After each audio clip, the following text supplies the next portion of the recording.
The girls were fed nothing but mulberry leaves and rainwater so their menstrual blood could be collected. That blood was mixed with mercury, arsenic, and lead to make a liquid the emperor drank every day. What the fuck? The most bizarre ways people try to cheat death. Brian Johnson. Brian Johnson is a tech entrepreneur who sold his company Braintree to PayPal in 2013 for $800 million.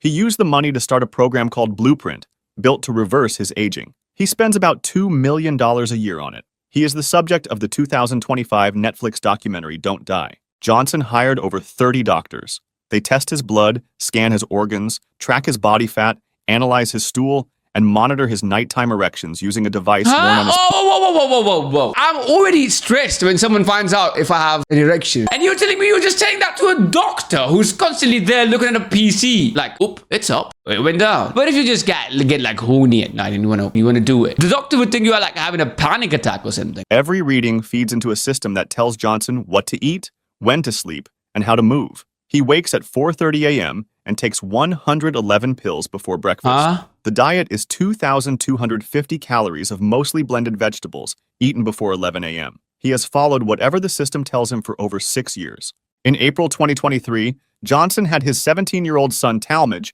hooked up to a machine to extract his blood plasma. That plasma was injected into Johnson. Johnson then gave his own plasma to his 70-year-old father. After 6 rounds, Johnson tested the results. No benefits found. He stopped doing it. Johnson is 48. He claims his body ages at 0.69 years for every calendar year, meaning for every 12 months that pass, his body only ages about 8 months. His doctors say his fitness... So he's doing that thing of like he's pushing his birthday every 4 months ahead. You know what? FaZe that funded this though. ...matches the top 1.5% of 18-year-olds. He does over 100 treatments at the same time. No one, including his 30 doctors, can tell him which ones are working. Brian Johnson is the first in the list, and it's probably going to be the most ridiculous one. I can almost guarantee that. This guy is the prime example that doctors can actually scam you. Serge Voronov.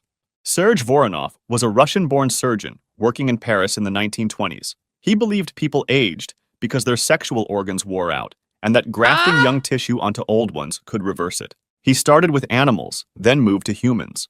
Voronov sliced thin strips from the testicle of a chimpanzee and stitched them directly onto the testicles of an aging man. He charged 10,000 francs per operation. The patients were mostly millionaires. They said they felt sharper, saw better, and that their sex drive came back. He even did the operation on his own brother. By the early 1930s, he had done over 500 of these operations in France alone. To keep up with demand, he set up a chimpanzee breeding farm on the Italian Riviera. Newspapers across Europe covered him. Wealthy men traveled from around the world for the surgery. Bro, you know what I've realized? XQC was 100% right when he said there's nothing to do late game. There's a small amount of people that don't deserve free time, bro. Faulty ashtrays appeared showing monkeys covering their genitals with the words, "No, Voronov, you won't get me." In one experiment, he put a human ovary inside a female monkey and tried to get the animal pregnant with human sperm. It failed. Researchers later looked at the tissue under a microscope. They found the same thing every time: scar tissue. The chimpanzee cells had been destroyed by the body on contact. They never made any hormones. 500 men had paid to have dead animal parts stitched onto their testicles. Voronov died in 1951 at 85. So By basically, then, everyone no just one had a took his work placebo. seriously. Also, if you want to improve your drive, you could just take pills for that, right? Qin Shi Huang. Qin Shi Huang became the first emperor to unify... Brother, if you look like that, aging is not the problem here, buddy. I couldn't tell what, but it's something else. Qin Shi Huang became the first emperor to unify China in 221 BCE. He took the throne at 13. He built the early Great Wall and created one system of writing and money for the whole country. But he was afraid of dying. He banned the word death. Anyone who said it in front of him could be killed. At the same time, he ordered the construction of a tomb. It took 39 years and 700,000 workers. Inside, rivers were filled with liquid mercury. Around it, 8,000 life-sized clay soldiers stood guard. He sent an alchemist named Xu Fu across the sea with 3,000 young men and women to find a mythical island called Mount Penglai, where a tree of deathlessness supposedly grew. Xu Fu never came back. Neither did anyone he took with him. When the search failed, the emperor turned to his court alchemists. They made him pills from cinnabar, a bright red mineral that contains mercury. Alchemists believed mercury had special powers because it shifted between solid and liquid, which they took as proof that death could be reversed. The emperor took the pills every day for years. Over time, Wait, it just took pills of mercury. Instead of reversing, that's just gonna make it faster. he became paranoid and violent. He stopped appearing in public. He died in 210 BCE at 49. The cause was Okay. almost certainly the mercury he had Yeah. been swallowing to stay alive. Modern soil tests around the tomb still show dangerous levels of mercury over 2,200 years later. Eben Byers. Eben Byers was a wealthy Yale graduate and amateur golf champion. In 1927, he fell from his bunk on a train and hurt his arm. A doctor recommended a product called Radithor. It was distilled water with radium, a radioactive substance dissolved in it. Byers tried it and felt better. Not just his arm. He said he felt younger, sharper, full of energy. He started drinking 3 bottles a day, every day for nearly 3 years. A radioactive substance every day for 3 years. I mean, to be fair, people that live in Hiroshima and Nagasaki in these... I cannot say that one. Estimated 1,400 bottles total. He sent cases to his girlfriends. Some went to his racehorses. By 1931, his jaw had started to fall apart. Holes were forming in his skull. His teeth were falling out. All but 6 were gone. The radium had been building up in his bones for years, eating through them from the inside. He died in 1932 at 51. His body was so radioactive that he had to be buried in a lead-lined coffin. When scientists dug him up 33 years later, his bones were still giving off radiation. The Wall Street Journal ran the headline, "The radium water worked fine until his jaw came off." Byers was That's not alone crazy, in the by the radium way. craze. During the same period, companies sold radioactive toothpaste, radium suppositories, and a device called the radioendocrinator. It was a small pad laced with radium, designed to be worn inside a jockstrap pressed against the scrotum. It sold for $1,000. Modern testing shows it gives off about 1,000 times the radiation of a radium watch. Again, there's nothing to do late game. It gives off about 1,000 times the radiation of a radium watch. John Brinkley. John Brinkley was a doctor in Milford, Kansas, whose medical degree came from a fake school. In 1918, a farmer walked into his office complaining that he had lost his sex drive. Brinkley looked out the window at a goat and had an idea. He cut the testicles from the goat and put them into the farmer's scrotum. Why would you say yes to this? Yeah, take my testicles out and give me goat and a human. Cristiano Ronaldo. This is not even late game, by the way. It's a fucking farmer. A year later, the farmer's wife gave birth to a baby boy. They named him Billy. How? Word spread. Brinkley began doing the operation full-time, telling men it would make them young again. He charged $750 each and treated up to 50 patients a week. Unlike Voronoff, who used thin slices, Brinkley put whole goat testicles directly into the scrotum. He told patients it could cure anything from a dead sex drive to mental illness. He bought 12 Mental Cadillacs and illness. 3 yachts. Then the American Medical Association pulled his license. Brinkley's response was to run for governor of Kansas so he could change the laws that shut him down. He nearly won. When that failed, he built a radio station across the border in Mexico with a signal of 1 million watts, the most powerful in the world at the time. He used it to sell goat testicle surgery to listeners across North and South America. The Kansas Medical Board eventually looked into his patient records. They found 42 death certificates connected to his practice. Brinkley spent his final years buried in lawsuits. He died bankrupt in 1942 at 56. I'm not gonna lie, the person who did it, the Dr. Brinkley, I mean, he made money. To be fair, he was just scamming people. Wiley Brooks. Wiley Brooks is an American man who claims he has not needed food to survive since 1983. He calls his... I must have heard it wrong. Wiley Brooks is an American man who claims he has not needed food to survive since 1983. He calls his practice breatharianism. The idea is that if you stop eating and learn to take in energy from light and air instead, you can live forever. He started the Breatharian Institute of America and began charging people to learn how. Workshop prices ranged from $100,000 to $1 million.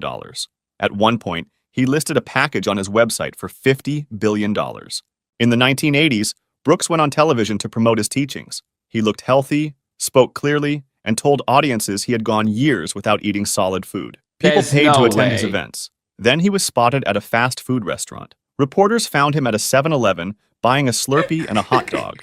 On another occasion, he was seen leaving a McDonald's. Brooks did not deny it. He said a McDonald's double quarter pounder with cheese was one of the only foods that could put a person in line with what he called the base frequency of a fifth-dimensional universe.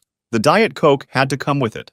Brooks said the two together created an energy that let the body go without any other food. At least 5 people have died following breatharian teachings from different leaders around the world. Brooks is still alive. He still runs the Breatharian Institute. His website still lists A McDonald's double cheeseburger is gonna put you in the fifth dimension of the word. Scamming is so easy. If Argentina could do it after FIFA, you could do it too. So if any point in your life you're not making money, you don't think it's gonna do that. workshops. The $50 billion package is no longer on it. The Jiajing Emperor.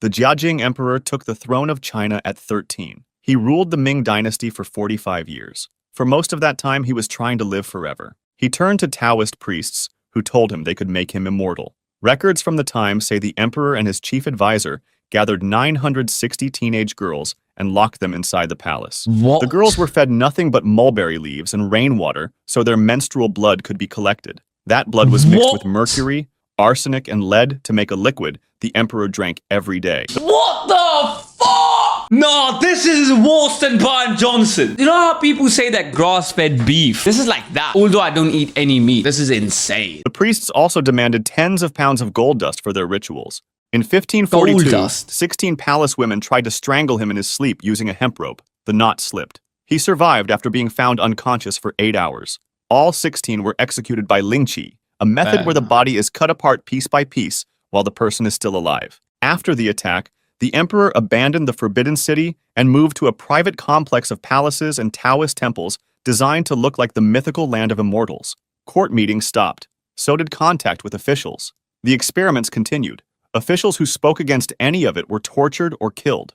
The borders weakened. Mongol raiders reached Beijing. Pirates hit the coast. He died in 1567 at 59. The mercury had been building in his body for decades. Of course. Diane de Poitiers.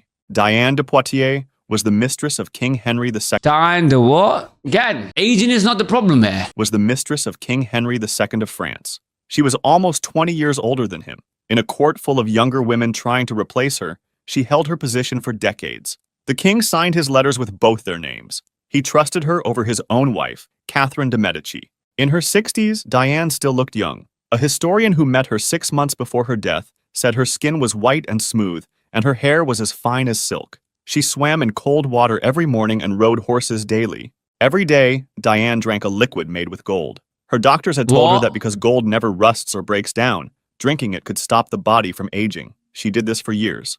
In 1559, Henry died in a jousting accident. Catherine de' Medici immediately forced Diane out of court. She spent her last 7 years in a castle Henry had given her. She kept drinking the gold. She died in 1566 at 66. In 2009, What I've realized that every single person who has done this has died early. French scientists examined her remains. They found gold in her hair at 500 times the normal level. Her hair had turned golden from the metal. Her bones had been breaking down from the inside. The scientists said the gold was the most likely cause of her death. The pale white skin that made her famous at court was a sign of gold poisoning. Brown-Séquard. Charles-Édouard Brown-Séquard was a 72-year-old scientist in Paris. In Okay, this is the old 1889, guy. he crushed the testicles of dogs and guinea pigs into a liquid, mixed in blood and semen from the same animals, and injected it into his own body. I want to kill myself. I want to stop watching this video. This is fucking ridiculous. How much are you scared of death? At that point, just accept it. You're 72 already, by the way. He did this 10 times over 3 weeks. He believed it would make him young again. He then stood before a room of scientists and told them what happened. His stamina had gone up and his bowel movements improved. His stream of urine, he said, had grown longer and more forceful. He presented it as a major discovery. He gave the formula away for free so any doctor could use it. The room took him seriously. Within months, over 12,000 doctors across Europe began giving the same injections to their patients. In the United States, a baseball pitcher named Pud Galvin took the fluid before a game for the Pittsburgh Alleghenies and threw a shutout, meaning the other team never scored. He became the first athlete in history to take a drug to boost his performance. The drug was crushed dog testicles. Brown-Séquard introduced the idea that testicles held the secret to youth. Voronoff and Brinkley took it further. Scientists later recreated his formula. The amount of testosterone in it was 10,000 times too low to do anything to the human body. Everything Brown-Séquard and those 12,000 doctors saw in their patients was the This is basically testosterone before testosterone existed, right? Placebo, basically, what you would say. To be fair, this video is just making me realize mind is the best weapon that you have. placebo effect. He died in 1894, 5 years after his announcement. He was 76. Bart Hughes. Bart Hughes was a Dutch man who believed he knew why the brain ages. His theory was that when a baby is born, the skull has soft openings that let blood flow freely to the brain. As the skull hardens and closes during childhood, that blood flow drops. The brain gets less oxygen. It slows down. Aging begins. Hughes decided to open his back up. In 1965, he took a dentist's drill and bored a hole into his own head.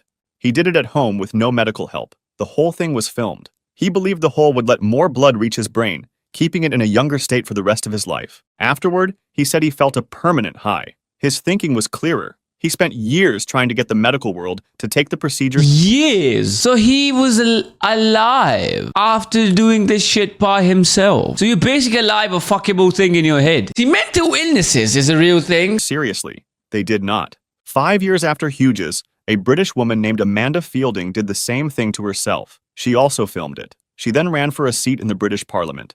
Twice. Both times, she wanted the government to offer the procedure for free through the public health system. She lost both elections.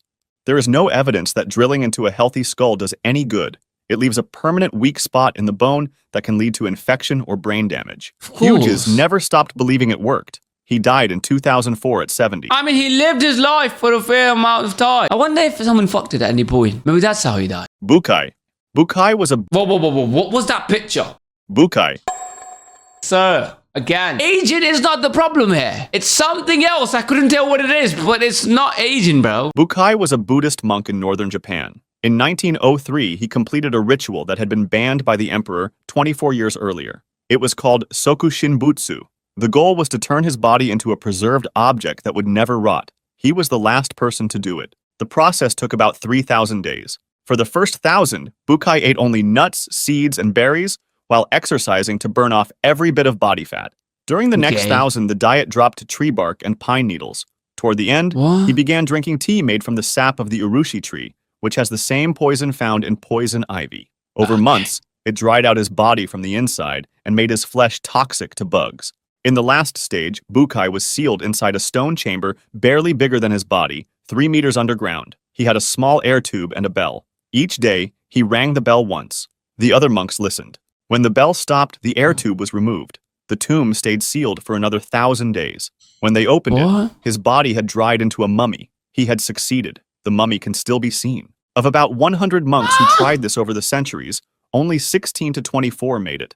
X-rays of some who failed found river stones in their stomachs. They had been eating rocks in the dark, underground, still ringing the bell. I don't understand. Is this a religious thing? He wasn't alive, so why would you do it? Huh? Alexander Bogdanov. Alexander Bogdanov was a Russian doctor and one of the original Bolsheviks who helped build the Soviet Union alongside Lenin. He also wrote science fiction. In the 1920s, he started to believe that swapping blood between young and old people could reverse aging. He called it physiological collectivism. The idea was that Soviet citizens would share blood the way they shared labor, and nobody would grow old. He tested it on himself. Over several years, he did 11 transfusions using blood from younger people. After each one, he said he felt better. His eyesight got sharper. His hair stopped falling out. Friends told him he looked 10 years younger. In 1926, he opened the Institute for Hematology and Blood Transfusions in Moscow. It was the first place in the world built for blood science. Even Lenin's sister took part in his program.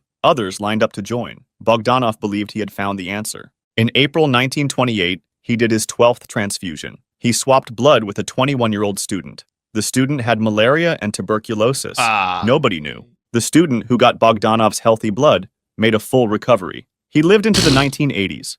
Bogdanov got worse quickly. He died 2 weeks later at 54. In his final hours... To be fair, this guy was onto something, I feel like. At least he was curing himself. It's like clearing your dead skin off of your face, you know what I mean?